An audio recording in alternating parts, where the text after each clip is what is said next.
ایمان وہ ہے اور ایمان والا وہ ہے اللہ کی قسم جس کے برابر کوئی تاجدار نہیں ہو سکتا، کوئی مالدار نہیں ہو سکتا ہے۔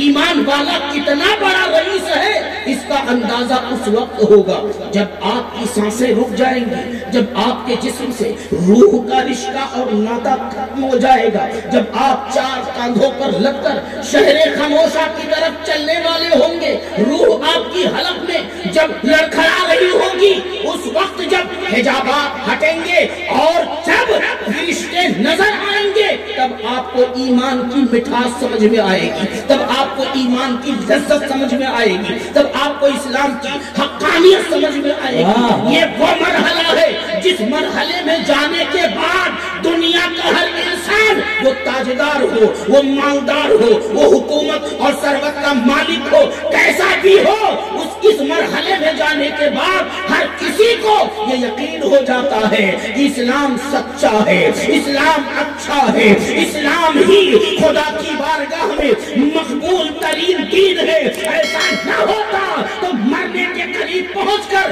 فرعون نہ کہتا آمنت برب موسیٰ وہارون، مرنے لگا، روح قلب تک پہنچی، تب وہ بھی کہتا ہے کہ میں موسیٰ اور ہارون کے دین پر، ان کے رب پر ایمان لاتا ہوں۔ تو مسلمانوں، اللہ نے فضل فرمایا ہے، آپ کو ایمان دیا ہے۔ یہ بھی عرض کر دینا چاہتا ہوں، ایمان سب کو نہیں ملتا، جس پر خدا کا خاص فضل ہوتا ہے اسے ایمان ملتا ہے۔ اسی دنیا میں دیکھ لو، حکومت والے موجود ہیں مگر ایمان نصیب نہیں ہے، پیسے والے موجود ہیں مگر ایمان نصیب نہیں ہے، بڑے بڑے سرمایہ دار موجود ہیں مگر ایمان نصیب نہیں ہے، بڑے بڑے ساہوکار موجود ہیں مگر ایمان نصیب نہیں ہے۔ ایمان پیسے سے نہیں ملتا، ایمان دولت سے نہیں ملتا، ایمان اللہ کے فضل سے ملتا ہے۔ جس کا نصیبہ بڑا ہی بلند ہوتا ہے اسے ایمان ملتا ہے۔ اس لیے اے مسلمانوں، ایمان کی قدر سمجھو، ایمان کی قدر جاننا ہے تو حضرت بلال حبشی کی زندگی دیکھ لو۔ اللہ اللہ، کفار مکہ نے اپنی پوری طاقت لگا دی ہے، پتھروں سے ان کو کچل کچل کے مارا جا رہا ہے، ننگی پیٹھ گرم ریت پر لٹایا جا رہا ہے، گھسیٹا جا رہا ہے، بھوکا پیاسا رکھ کے انہیں تڑپایا جا رہا ہے، اور سوال صرف ایک ہے، اسلام سے ہٹ جاؤ، پیغمبر اسلام کے دامن سے ہٹ جاؤ۔ مگر اللہ اللہ، ایمان کی مٹھاس اگر محسوس کرنی ہے تو بلال حبشی سے محسوس کیجئے۔ آپ نے یہی تو کہا تھا، تن مانگو تن دیں گے، من مانگو من مانگو وہ سب دے دیں گے، تن من دھن سب لٹا دیں گے، مگر ایمان نہ دیں گے، مگر اسلام نہ دیں گے۔ رسول اللہ کا دامن کرم ہم نہ چھوڑیں گے۔ اللہ اللہ، ہے ایمان میں وہ بات، تبھی تو حضرت بلال حبشی نے ایمان کو ترجیح دیا، ہر ظلم کو اپنے اوپر برداشت کر لیا۔ اس موضوع کا انتخاب میں نے اس لیے کیا ہے کہ آج آپ لوگوں کی دھوم دھام دیکھ کر، پکڑ دھکڑ دیکھ کر، طاقت اور حکومت دیکھ کر، سیاسی طوفان اور آندھی دیکھ کر بہکنے لگتے ہیں، لڑکھڑانے لگتے ہیں۔ داڑھی اس لیے نہیں رکھا کہ لوگ مسلمان نہ سمجھ لے، اللہ اللہ ٹوپی اس لیے سر پہ نہیں رکھا کہ لوگ اسلام والا نہ سمجھ لے، اپنے آپ کو چھپاتے ہو، اپنے آپ کو کم بزدل سمجھتے ہو، کمتر سمجھتے ہو، اس لیے آج آپ کا یہ خادم کہہ دینا چاہتا ہے کہ مسلمان ہونا یہ کمتر ہونا نہیں ہے، اللہ کی قسم مسلمان ہونا سب سے اعلیٰ ہونا ہے، سب سے برتر ہونا ہے، سب سے بلند ہونا ہے، سب سے بالا ہونا ہے۔ آؤ دیکھو، حضرت آسیہ کی بارگاہ میں چند لمحات کے لیے عالم تصور میں جائیں۔ فرعون کی شاہی محل کی ملکہ ہے، فرعون کی ملکہ آسیہ ہے۔ اللہ اللہ، فرعون وہ تھا جس نے خدائی کا اعلان کیا تھا، فرعون وہ تھا جس نے اپنے آپ کو خدا تسلیم کروانے کی کوشش کی تھی، لیکن وہ آسیہ جنہوں نے حضرت موسیٰ علیہ السلام کی پرورش کی تھی، وہ آسیہ حضرت موسیٰ علیہ السلام کے رخ زیبا کی جنہوں نے زیارت کی تھی۔ اللہ اللہ، جب ایک شب ایسی آتی ہے کہ فرعون اٹھتا ہے اور آسیہ کے کمرے میں جاتا ہے، کہتا ہے آسیہ آج بے چینی ہے، بے قراری ہے، میں آپ کے پاس چلا آیا، کہو کیا بات ہے؟ اور پھر اس نے خدائی کی بات چھیڑ دی۔ تب حضرت آسیہ نے کہا کہ سن لے، میں اپنے الفاظ میں عرض کر رہا ہوں، اے فرعون سن لے، تیری جو ہے سن لے اے فرعون، تو اچھی طرح سے سن لے، تو حکومت والا ہو سکتا ہے، تاجدار ہو سکتا ہے، مالدار ہو سکتا ہے، تیری حکومت طاقت اپنی جگہ، لیکن جہاں خدا کی بات ہے تو خدا نہیں ہو سکتا۔ خدا تو وہ ہے جس کا پتہ حضرت موسیٰ نے بتایا تھا، خدا تو وہ ہے جس کا پتہ حضرت موسیٰ علیہ السلام نے دیا تھا۔ حضرات گرامی، اسی کے بدلے میں ان پر اتنے ظلم کے پہاڑ توڑے گئے، اتنی قیامتیں ان پر توڑی گئی، اللہ اللہ کی وہ جان طلب ہو جاتی ہیں، دنیا سے پوچھ کر جاتی ہیں۔ ایسے ہزاروں واقعات اگر دیکھیں تو ملیں گے۔ اللہ والے، ایمان کی لذتیں پانے والے، امان کی مٹھاس محسوس کرنے والے، اپنا سب کچھ قربان کر دیے مگر ایمان کو محفوظ رکھے۔ حضرات گرامی، ایمان بڑا عظیم ہے، یاد رکھیے گا، خدا کی جنت میں داخل ہونے کے لیے کم سے کم تو ایمان ضروری ہے۔ اگر ایمان چلا گیا، ایمان اگر آپ نے کھو دیا، کسی کے لاج اور لحاظ میں، کسی کے چکر میں پڑ کے ایمان سے ہاتھ دھو لیا تو یاد رکھیے گا کبھی آپ کو اللہ کی جنت میں انٹری نہ مل سکتی ہے۔ پھر مزدہ یہی ہوگا، ان الذین کفروا من اہل الکتاب والمشرکین فی نار جہنم خالدین فیہا اولئک ھم شر البریہ۔ اللہ رب العزت نے اعلان کر دیا ہے، جو لوگ کافر ہیں، اہل کتاب میں سے ہوں یا اور دوسری جماعت میں سے، بنی آدم میں سے جتنے بھی اہل کافر ہیں، اہل کفر ہیں، جن پر کفر لاگو ہوا ہے، وہ انتہائی بدترین مخلوق ہیں۔ اللہ اکبر کبیرہ۔ تو مسلمانوں، اللہ رب العزت کا فضل ہے کہ اس نے تمہیں ایمان دیا ہے، اس نے تمہیں دولت ایمان دیا ہے، اس لیے اپنے ایمان پر فخر کرو اور ایمان کی حفاظت کرو، اپنے ایمان پر ہمیشہ ڈٹے رہنے کی کوشش کرو۔ آپ کو یہ بھی بتاتا چلو، اگر ایمان پر ڈٹے رہو گے تو اس کا فائدہ کیا ہے؟ قرآن کریم ارشاد کرتا ہے، ان الذین قالوا ربنا اللہ ثم استقاموا تتنزل علیہم الملائکہ الا تخافوا ولا تحزنوا وابشروا بالجنۃ التي کنتم توعدون۔ اللہ رب العزت ارشاد فرماتا ہے، وہ لوگ جنہوں نے کہا اللہ ہمارا رب ہے، جنہوں نے کہا کہ اللہ ہمارا رب ہے، پھر اسی پر ڈٹے رہے، اسی پر قائم رہے، اس سے نہ ہٹے، ان کو کوئی بہکا نہ سکا، وہ اپنے ایمان پر ڈٹے رہے، استقامت کیے۔ اللہ پاک فرماتا ہے تو ان پر اللہ کے ملائکہ نازل ہوتے ہیں، فرشتے نازل ہوتے ہیں، اور ان کو بے خوف کر دیا جاتا ہے، بے باک کر دیا جاتا ہے۔ یعنی مفہوم یہ ہوا کہ جو لوگ اللہ کو اپنا رب مانتے ہیں اور اسی پر قائم رہتے ہیں، دنیا کی کوئی طاقت انہیں نہ پسپا کر سکتی ہے، نہ انہیں کبھی مٹا سکتی ہے۔ نعرے تکبیر، نعرے رسالت، مسلک اعلی حضرت، مذہب اسلام، خواجہ کا ہندوستان، جشن دستار بندی، نعرے تکبیر۔ اور شیطان تمہارا ایمان ہی چھیننا چاہتا ہے۔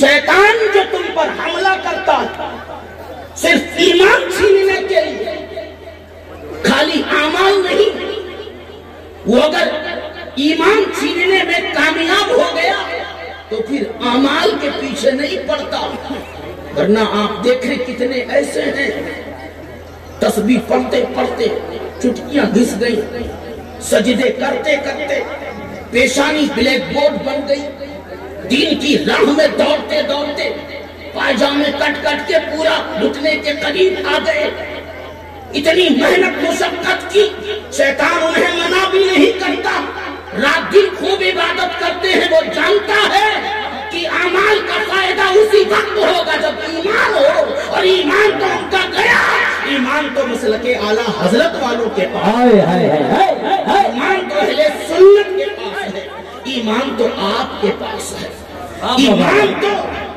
پیارے رسول کے عاشقوں کے پاس ہے۔ اس لیے پیارے اپنے ایمان کی حفاظت کرو۔ حدیث پاک میں آتا، متفق علیہ حدیث ہے، اللہ کے رسول صلی اللہ علیہ وسلم فرماتے ہیں کہ صبح کے وقت شیطان سمندر پر اپنا تخت بچھاتا ہے، اس کا تخت ڈوبتا نہیں ہے، جیسے کشتیاں نہیں ڈوبتی ہیں، اور اپنے سارے شیاطین کو بلا لیتا ہے۔ صبح صبح شیطان بغیر کسی سستی کے، بغیر کسی کاہلی کے اپنے مشن پر تازہ دم ہو کر پانی پر تخت بچھا کر بیٹھتا ہے اور اپنے تمام چیلوں کو بلاتا ہے۔ یہ اس وقت کی بات ہے جب آپ بستر پر منہ بائے پڑے رہتے ہو، نہ آپ کو مسجد کی فکر، نہ آپ کو مدرسے کی فکر، نہ آپ کو خدا کے سجدے کی فکر، نہ آپ کو اپنے ایمان کی فکر، نہ اعمال کی فکر۔ ادھر ہمارا ازلی ابدی دشمن ہمارے خلاف اپنے پورے لاہو لشکر کے ساتھ تخت بچھا کر بیٹھ جاتا ہے اور پھر سب کی ڈیوٹی لگاتا ہے، جاؤ انسانوں کو بہکاؤ، انسانوں کو فتنوں میں ڈالو، انسان کو بے ایمان بناؤ، انسانوں کو گمراہ بناؤ۔ صبح سارے شیاطین پہنچ جاتے ہیں۔ یہی فلسفہ سمجھ میں آیا ہم سب کے آقا نے، ہم سب کے رسول صلی اللہ علیہ وسلم نے۔ اسی لیے صبح صادق ہوتے ہی اپنے غلاموں کو حکم دیتے ہیں کہ اپنا بستر چھوڑ کر، اپنا گھر چھوڑ کر اللہ کے گھر میں چلے جاؤ، اللہ کے گھر پہنچ جاؤ، مسجد میں پہنچ جاؤ۔ اللہ کے گھر میں جب پہنچ جاؤ گے تو صبح جو شیطان تم پر حملہ کرنے والا تھا اس حملے سے بچ جاؤ گے۔ شیطان صبح جو تمہیں نقصان پہنچانے والا تھا اس نقصان سے بچ جاؤ گے۔ اس لیے میرے آقا صبح تمہیں اللہ کے گھر جانے کا پیغام پیش کرتے ہیں۔ یہ تو آپ بھی جانتے ہو، جس کی صبح خراب ہو جاتی ہے پورا دن خراب ہو جاتا ہے۔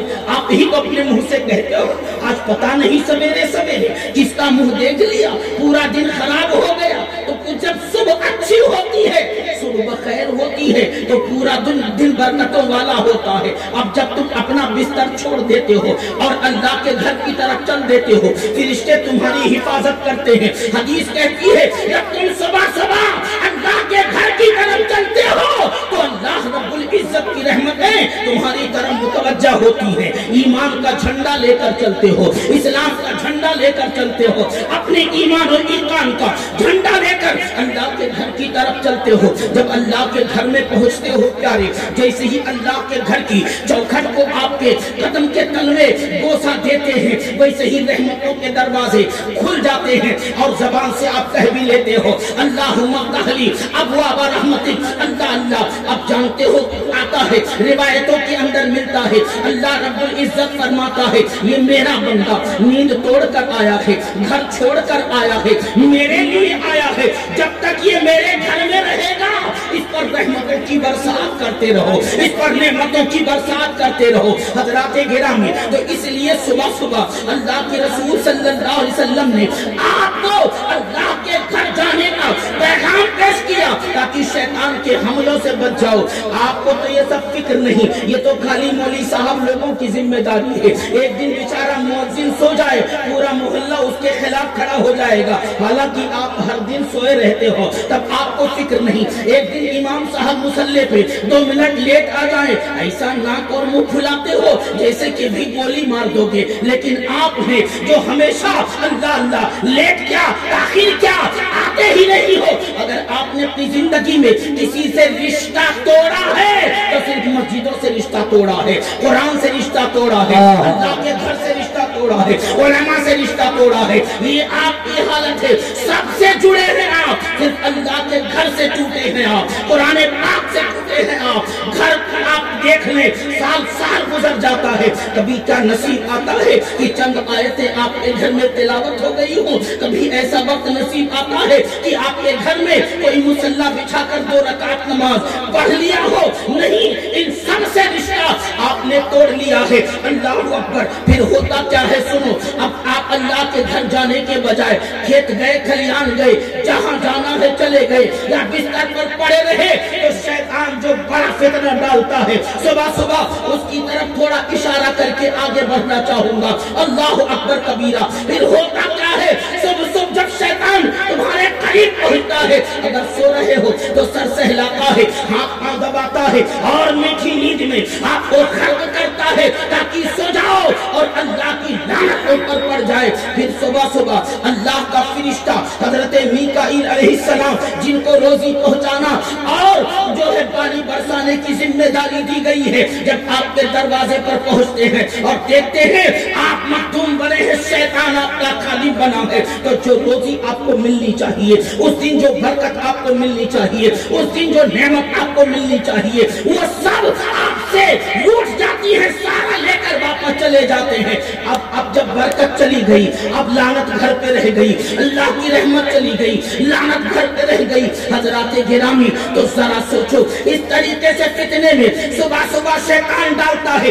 اب جب صبح صبح اللہ کے فرشتے آپ کے دروازے پر لعنت چھوڑ کر چلے گئے، اب چاہے جتنا بھٹکو، چاہے جتنا دوڑو، چاہے جتنی محنت کرو، چاہے جتنا خون پسینہ بہاؤ، من چاہا روزی نہیں ملے گی، اس لیے کہ روزی تو وہاں سے بند ہے، اللہ اللہ، روزی تو بارگاہ خدا بندی سے بند ہے۔ اب چاہے تعویذ بنواؤ، چاہے گنڈا بنواؤ، جو چاہو وہ کرو، روزی بند ہے خدا کی بارگاہ سے۔ اب اگر کھولوانی ہے روزی تو اپنے رب کے حضور ماتھا رکھنا ہوگا، اپنے رب کے حضور پیشانی رکھنی ہوگی۔ شب معراج کا واقعہ آپ ان علماء سے سنتے ہوں گے، مختصر یہ کہ اللہ کے رسول صلی اللہ علیہ وسلم نے حضرت اسرائیل علیہ السلام کو دیکھا کہ ایک درخت کے نیچے بیٹھے ہیں، بڑا خوبصورت لمبا چوڑا درخت ہے جس کی وسعتوں کا اندازہ کوئی نہ لگا سکے، اتنا طول و عرض میں پھیلا ہوا درخت ہے۔